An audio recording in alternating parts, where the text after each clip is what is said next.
हृदय बस हूँ सुर हो तू बोल सियावर चंद्र की जय की है आरती पापियों को पाप से है तारती भगवान की है आरती पापियों को पाप से है तारती पापियों को पाप से है तारती पापियों को पाप से है तारती पापियों को पाप से है तारती पापियों को पाप से है तारती भगवान की है आरती पापियों को पाप से है तारती।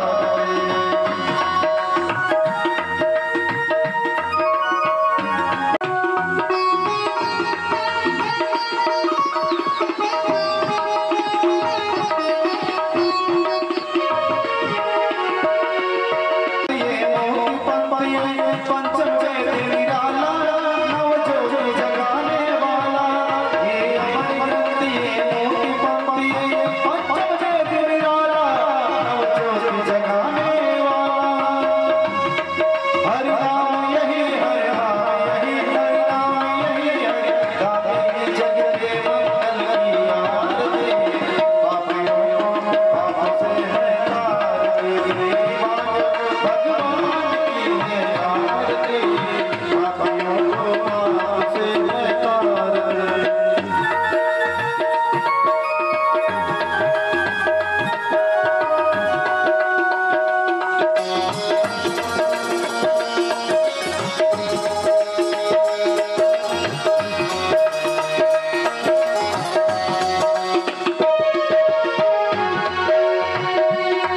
ये पाप के पावन कोटि पापों को मिटाने वाला हर दर से डराने वाला श्री राधे श्री राधे श्री राधे श्री राधे ये सारे गीत पावन कोटि पापों को मिटाने वाला हर दर से डराने वाला यह सुख करनी यह दुख हरनी यह सुख करनी यह दुख हरनी श्री रघुनाथ आरती पापियों को पाप से है आरती भगवान की है आरती पापियों को पाप से है तारती ये मधुर बोल सतपंक्ति बोल सत्संग दिखाने वाला बिगड़ी को बनाने वाला ये मधुर बोल सतपंक्ति बोल सत्संग दिखाने वाला बिगड़ी को बनाने वाला श्री राम यही घन प्यारे यही श्री राम यही घन प्यारे यही श्री राम यही घन प्यारे यही प्रभु की महिमा की आरती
जानकी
श्री वृंदावन परम अनुकंपा से प्रभु जगन्नाथ जी की पावन कृपा से हम सभी आज तृतीय दिवस के श्रीमद् भागवत कथा अमृत का पान करने के लिए उपस्थित हुए हैं। आनंद कंद सच्चिदानंद यशोदा नंद देवकी नंदन नंद नंदन भगवान श्री कृष्ण के चरणों में हम सादर प्रणाम करते हैं। विद्या की देवी मैया शारदा के चरणों में सादर प्रणाम करते हैं। हमारे संरक्षक श्री संकट मोचन हनुमान जी महाराज को सादर प्रणाम करते हैं। जन्मदात्री माता पिता को सादर प्रणाम करते हैं। जन्मभूमि छठी काशी के पावन धरा को सादर प्रणाम करते हैं। पूज्य पितामह के चरणों में सादर प्रणाम करते हैं। कथा स्थल पे प्रत्यक्ष अप्रत्यक्ष रूप से उपस्थित सभी देवताओं को सादर प्रणाम। मंडप में आवाहित स्थापित सभी देवी देवताओं के चरणों में सादर वंदन। कथा में उपस्थित यजमान परिवार आए हुए समस्त भक्तों को सादर प्रणाम। ममतामयी माताओं को सादर प्रणाम। सती सावित्री जैसे बहनों को सादर प्रणाम। बाल गोपाल स्वरूप नन्हे मुन्ने बच्चों को सादर अभिनंदन। आइए हम सब 1 मिनट के लिए हरि नाम संकीर्तन, उसके बाद हम आज की कथा में प्रवेश करेंगे। आप सभी हरि नाम संकीर्तन को अपने मुख से जरूर गाएं। श्री कृष्ण गोविंद हरे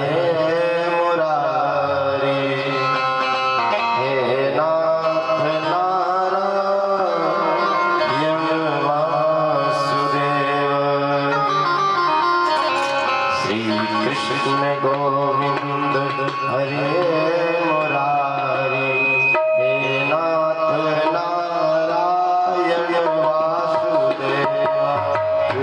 कृष्ण गोविंद हरे मुरारी, हे नाथ नारायण वासुदेव। कृष्ण गोविंद हरे मुरारी,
परिवार की तरफ से आयोजित दिव्य पावन श्रीमद् भागवत कथा का रसपान आज हम धीरे धीरे तीसरे दिवस के कथा का रसपान कर रहे हैं।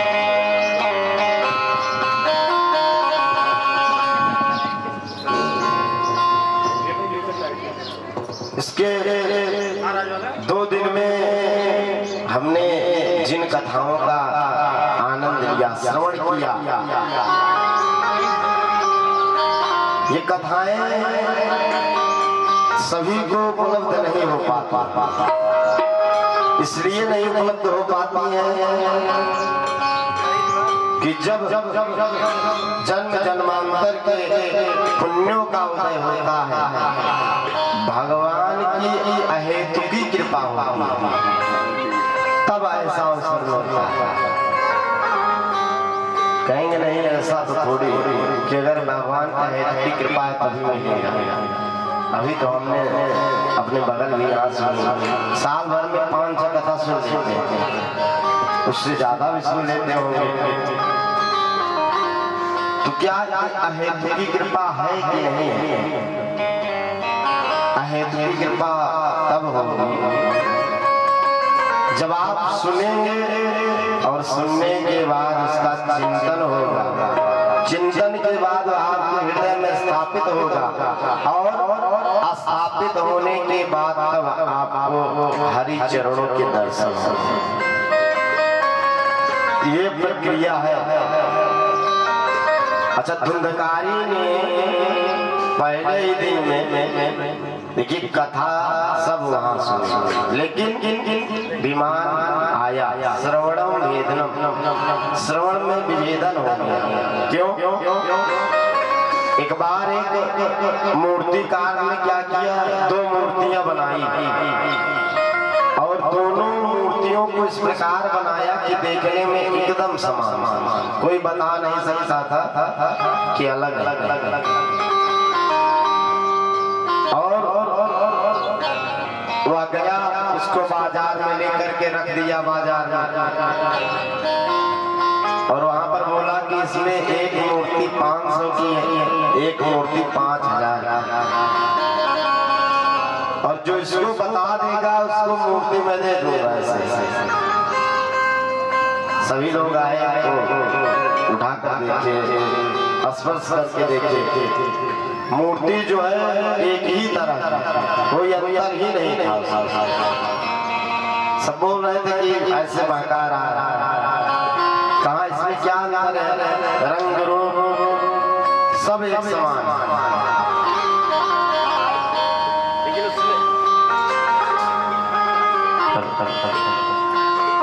लेकिन उसने कहा कि मूर्तियों में अंतर है और यही तो बताना है, यही तो इसमें रहस्य है।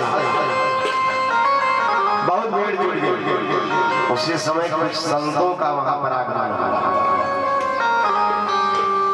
और संतों का जहां आगमन हो जाता है वहां प्रश्न का निवारण तय ही हो जाता है। संत आए, सभी ने कहा कि गुरुदेव ऐसा है कि ये मूर्तिकार कह रहा है कि दोनों मूर्तियां अलग अलग है, लेकिन देखने में लग नहीं रही है, आप ही कुछ निवारण कीजिए। उन्होंने कहा ये तो बहुत सरल है, इसमें कोई दिक्कत नहीं, अभी कर देता हूँ, कौन सी 500 की, कौन 5000 की। एक सीख उठाया, कान में डाले मूर्ति की, तो जो पहली मूर्ति के कान में डाले तो सीख आर पार हो गई, एक कान में डाले दूसरे से निकल गया, बोले ये 500 की मूर्ति। दूसरे में डाले तो निकली नहीं, वो उसके हृदय की तरफ मुड़ गई, बोले 5000। मूर्ति वही है, अंतर क्या है कि एक ने सुना और उसको हृदय में उतार लिया, और जब सुनने के बाद आप हृदय में उतार लोगे तो आपकी कीमत बढ़ जाएगी। और सुने, हम सुना रहे हैं 3 दिन से और आप सुन रहे हैं, सुनने के बाद अच्छा ये भी है, कथा मंडप में बैठो तो सब बढ़िया बढ़िया लगता है, सब सात्विक हो जाता है। जैसे अभी किसी का अंत समय आ गया हो, मृत्यु हो गई, ले गए होंगे उसको दाह संस्कार, तो जब शमशान घाट में पहुंचते हैं तो समझ लीजिए कि उनसे बड़ा बैरागी कोई है नहीं। बताने लगे अरे ये सब धन दौलत सब बेकार है, देखो आज ये चले आए, कल हम चले आएंगे, परसों वो चले आएंगे, और बस जैसे शमशान छोड़ के फिर अभी घर भी क्या पहुंचे, शमशान से बस 10 कदम जाएंगे, बस शुरू। तो कल्याण ऐसे नहीं होता है। कल्याण के लिए साधना करनी पड़ती थी। और कलयुग में तो कुछ नहीं करना, बहुत अच्छा युग है। केवल क्या करना है इसमें, कुछ मत करो, कुछ नहीं आता कोई दिक्कत नहीं। तप नहीं करना है इसमें, तपस्या नहीं करनी, सिद्धियां नहीं प्राप्त करनी है, इसमें केवल नाम जपना है बस। गोस्वामी तुलसीदास स्वयं कह रहे हैं, कलयुग केवल नाम आधारा, केवल नाम जपिए। पूज्य वृंदावन के समय प्रथमा आदरणीय भगवान स्वरूप पूज्य प्रेमानंद जी महाराज, देखिए नाम जप की कितनी बड़ी महिमा है। अच्छा, सबके पास धन दौलत तो है, बहुत बड़े बड़े लोगों के पास, वहाँ बहुत बड़े धनवान आकर चरणों में बैठ जाते हैं। हमारे यहाँ के माननीय राष्ट्रपति महोदय भी हैं। अच्छा, इस देश में सबसे बड़ा पद अगर कोई है तो क्या है? राष्ट्रपति का। पूज्य प्रेमानंद जी क्या है? कुछ नहीं। अब सोचिए, जो सबसे बड़ा पद है वो आकर के उनके चरणों में लेटा है। क्यों लेटा है? क्योंकि संत है। और हमारे पास कोई पद नहीं है, लेकिन अभिमान इतना है कि क्या बताएं। तो जब तक अभिमान जाएगा नहीं, कोई आपके पास डिब्बा है, उसमें पूरा भरा हुआ है पहले से, और दूसरा भी कुछ उसमें डालना चाहेंगे, कहाँ से जाएगा? ये ईर्ष्या, द्वेष, जलन, अहंकार, मद, लोभ, ये आपके हृदय में भरा है। तो इसको पहले निकालिए, इसको निकालेंगे तब भगवान उसमें आएंगे। अच्छा, स्वच्छता अभियान चल रहा है तो बाहर तो खूब सफाई होगी, शरीर को बढ़िया बढ़िया सौंदर्य प्रसाधनों से सजाएंगे, और भीतर का मन नहीं सज पा रहा है। तो जब तक भीतर आपकी स्वच्छता नहीं आएगी, बाहर की स्वच्छता कोई काम नहीं आएगी। तब तक आप जन्म मरण के चक्कर में घूमते रहे। अच्छा, काम तो हमेशा रहेगा, कभी कोई खाली नहीं रहता। इसके लिए समय निकालना पड़ता है। कथाएं हो रही हैं कहीं पर तो जाइए वहां पर, एक ही दिन पहुंचिए। और केवल इस भाव से नहीं कि शाम को नाश्ता लेने, बस नाश्ते के टाइम इतनी भीड़ रहती है, क्या बात है। अच्छा, नाश्ते की दिक्कत नहीं है, वो तो यजमान परिवार की तरफ से बढ़िया व्यवस्था है। कम से कम नाश्ते के ही बहाने आइए, थोड़ा 10-5 मिनट बैठ जाइए। नहीं तो अब तो माइक की व्यवस्था है, तो सबको पता चल जाता है कि आरती होने वाली है कि नहीं, तो आरती जैसे शुरू वैसे चल जाइए। अच्छा, आरती शुरू होते चलेंगे, सोचेंगे तब तक आरती हो जाएगी, 10 मिनट में बस पहुंच जाएंगे। तो और कुछ लोग इसलिए आते हैं कि यादव जी की यहाँ कथा है, हमसे उनसे संबंध अच्छा है, एक दिन चले जाएं, नहीं तो कहेंगे हमारे यहाँ कथा हो रही, आप आए नहीं। ये भी नहीं है, आपको यहाँ पर इसलिए आना है कि यहाँ भगवान के नाम की चर्चा हो रही है, इसलिए आना। इस भाव से जब आएंगे तो कल्याण होगा। क्योंकि ये जो समय है ना, ये बहुत तेजी के साथ व्यतीत हो रहा है। आगे भी चर्चा आएगी कैसे व्यतीत हो रहा है, कितना व्यतीत हो रहा है, और सभी को लाइए कथा। देखिए, ध्रुव जी की उम्र कितनी थी?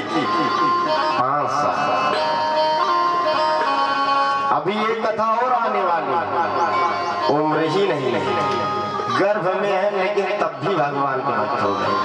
इसके पहले विधि परीक्षित हुई थी। अच्छा गर्भाई में है तब।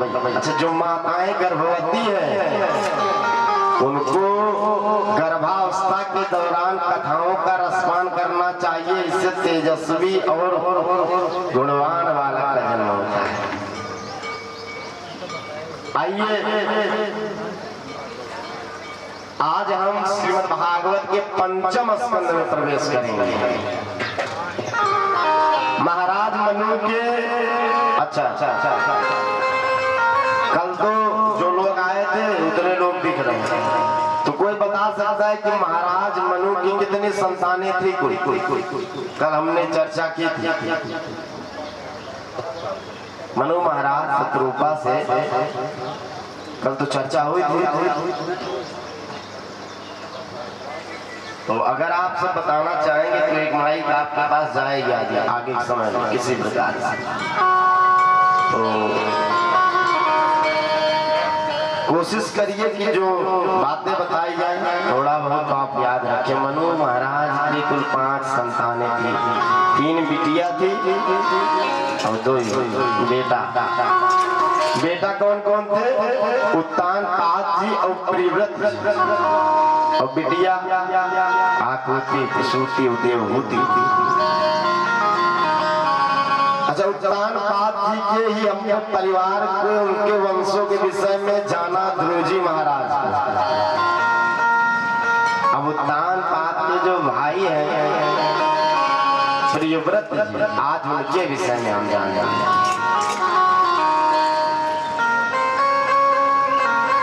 राजा परीक्षित ध्रुव जी के जो बड़े पुत्र उत्कल थे उनको सुखदेव जी बता रहे हैं परीक्षित जी। यही कथा और कहाँ चल रही है? मैत्री मुनि बता रहे हैं किसको? विदुर जी को। और यही कथा एक जगह चल रही है नैमिषारण्य में। चूंकि अलग अलग समय की कथाएं हैं तो लोग प्रश्नों को जोड़ जोड़ कर बता रहे हैं। कथाएं एक साथ नहीं हो रहे, अलग अलग। सुखदेव जी कहते हैं कि राजा परीक्षित से कि जो ध्रुव जी के बड़े पुत्र उत्कल थे उन्हें वैराग्य हो गया, तो उन्होंने अपने छोटे भाई वत्सर नाम था उनको राजा बना दिया और खुद भजनानंदी हो गए। अब इन्हीं के आगे वंश की हम चर्चा करेंगे। जो प्रियव्रत महाराज थे इनको नारद जी से भेंट हो गई। नारद जी ने ऐसा उपदेश दिया कि ये बोले मैं शादी नहीं करूंगा, बोले मैं विवाह नहीं करूंगा, चल दिए वन में अपना तप कर रहे हैं। अब इसी वत्सर वंश में आगे चल कर एक राजा हुआ और राजा का नाम था अंग। राजा अंग बहुत बड़े धर्मात्मा राजा हुए। इनका विवाह हुआ मृत्यु की बेटी है सुनीता देवी से, और सुनीता देवी के माध्यम से ही इनको कोई पुत्र हुआ जिसका नाम था बेन। बेन बड़ा ही दुष्ट, ये तो बड़े धर्मात्मा थे, लेकिन इनका जो लड़का है बहुत दुष्ट निकल गया। तो राजा अंग परेशान हो गए। एक दिन राजमहल छोड़ करके राज्य की एक गुफा में जाकर छिप गए। तो छिप गए तो अब राज्य हो गया खाली। सब प्रजा परेशान कि राजा तो चले गए, पता नहीं ऐसा करो ढूंढा जाए। सब मिलकर ढूंढने लगे, मिल ही नहीं रहे हैं। वो तो तब में अपना लग गए, गुफा में छिप के बैठ गए। तो राज्य चलेगा कैसे बिना राजा? तो सभी ने सोचा अब नहीं मिल रहे तो क्या किया जाए। तो ऐसा करो उनका जो लड़का है बेन, इसको राजा बना दो। बिना योग्यता के जब कुछ मिल जाएगा ना तो फिर दुरुपयोग ही होगा उसका। इसलिए राजा बेन बना दिया गया। उग्र था। कहा ये देखो जो ये अज्ञान अनुष्ठान हो रहा है, ये सत्संग हो रहा है ना, पहले तो ये बंद होगा हमारे राज्य में, ये सब होगा नहीं है। उद्दंडता मचाने लगा।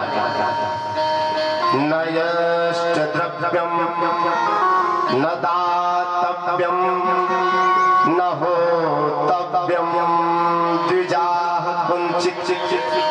कहा कि न देवताओं को द्रव्य दो न हव्य दो, सब कुछ बंद करो। और क्या करो? कहा कोई भगवान नहीं होते हैं, मैं ही भगवान। कहा कि जो राजा होता है वही भगवान होता है प्रजा का।